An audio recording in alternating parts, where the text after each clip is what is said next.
Oh tout le monde, j'espère que vous allez bien. Nous allons regarder, est-ce que cette personne va te recontacter? Est-ce qu'elle va te recontacter, cette personne? Pense à quelqu'un très fort que tu aimerais qu'elle te recontacte. Peut-être il y a eu un silence radio. Ça peut être un frère, une soeur, un parent, un amoureux, une amoureuse. Pense à elle très fort. Nous avons déjà une carte qui est tombée. Est-ce que cette personne va te recontacter? On te dit, il y a des choix à faire. Cette personne actuellement est en train de sortir d'une situation complexe ici. Il y a des possibilités que ça arrive, mais elle va d'abord prendre des décisions. Elle est à un croisé des chemins, elle a un carrefour de sa vie où il y a des choses à faire pour pouvoir avancer. Mais tout ne dépend que d'elle. Donc ici, tu ne peux rien faire. Même si tu passes le temps à contacter, à appeler cette personne, ce cheminement, c'est à elle et à elle seule de faire. Il peut y avoir le choix entre deux partenaires, plusieurs, ou tout simplement c'est une situation compliquée dans laquelle elle se trouve aujourd'hui et complexe et qu'il va falloir qu'elle résolve ce problème tout seul avant de venir vers toi. Bien, nous allons voir est-ce que nous avons la suite de ce message, comment les choses vont avancer si cette personne est recontactée. Voilà, nous avons encore ces deux cartes qui sont tombées, qui nous parlent de la justesse, de l'équilibre retrouvé, de la vérité. Arrêtez de se mentir à soi-même. Il y a certes une projection à deux, mais cette personne ne perçoit pas ou a du mal à te dire, à comprendre comment les choses peuvent être mises en place.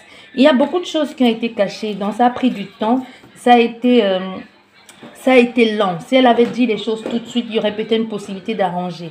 Mais on peut avoir ici quelqu'un qui se dit, j'ai pris beaucoup trop de temps, mais il va falloir résoudre encore ce problème. On nous parle encore de la loi, donc il y a des choses qui doivent être résolues.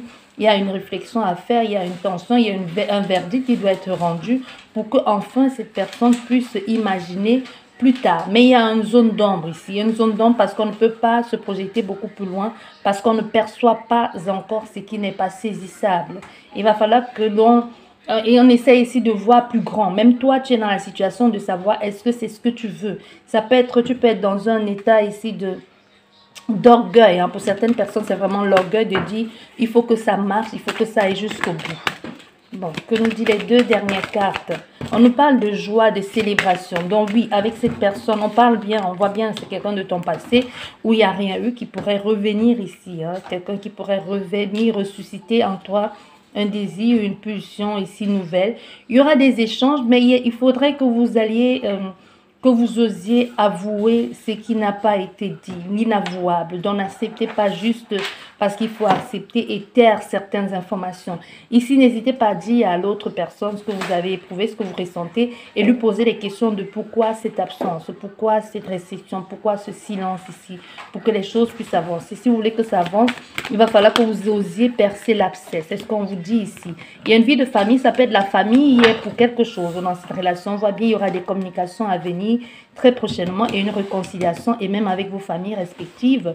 Et même, il pourrait s'agir ici d'une la cause probable ici de ce problème peut être la famille ou des personnes proches de votre autre ici.